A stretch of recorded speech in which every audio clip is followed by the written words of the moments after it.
working and interacting with men in a non-Muslim society or in a Muslim society. Allah subhanahu wa ta'ala initially prescribed for women a better option, which is وَقَرْنَ فِي بُيُوتِكُنَّ وَلَا تَبَرَّجْنَ تَبَرُّجَ الْجَاهِلِيَّةِ الْأُولَى. Al-waqar, to settle at home. There is a very important task, much more important than working outside. The job of being a house engineering, of running the affairs of the house, especially when you have children. When you have children, looking after them, educating them, raising them properly, teaching them things, supervising them is the most important task.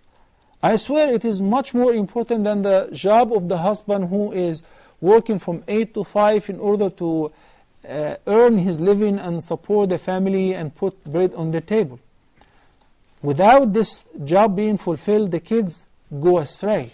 You don't know what they have been taught. You don't know what they have been told throughout the day. And this is where most families in the West, in the States for instance, lose their children. 8 hours a day or more, the children at school, and when they come home, there is no one to look after them. There is the babysitter. And in many cases, when you ask the woman, how much do you make? There was an interview on NPR, National Public Radio. I listened to it in Texas once after Fajr prayer. An interview with a working woman. How much do you make an hour? Versus how much do you pay your babysitter? She asked her whether they have children. She said yes. And who looks after the children? She hires a babysitter. How much do you make? So the difference was barely like $2 an hour.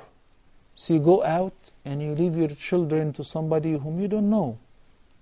There's no way that you can trust anybody else, especially paid people, over raising your children and teaching them the right way. That's why they have tons of child molestation cases. Then for what? For $2? That is before tax.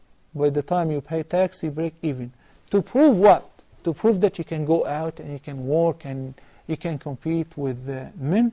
Okay, case accomplished. Next, what about the children? The generation which is lost. That in normal cases. There are some exemptions. When a woman is a single mother, no one is to look after her. She has to go to work. That's a necessity. Then she would go out with a proper hijab, even if she is working in a mixed society. It's not her choice. Meanwhile, she keep looking for a better working conditions. Because this is called darura, or necessity.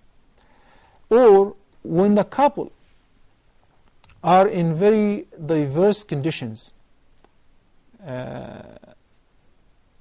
in adversity, I mean, they cannot even break even. They cannot survive on his job, on his income or earning, or the man is disabled or was in an accident, cannot work anymore. So somebody has to step out and do the job. In this case, due to the necessity, with the proper conditions, it is permissible. But just simply going out in order to prove myself that I can compete with everybody else, no. That is not an Islamic way. Wallahu ta'ala a'la wa a'lam.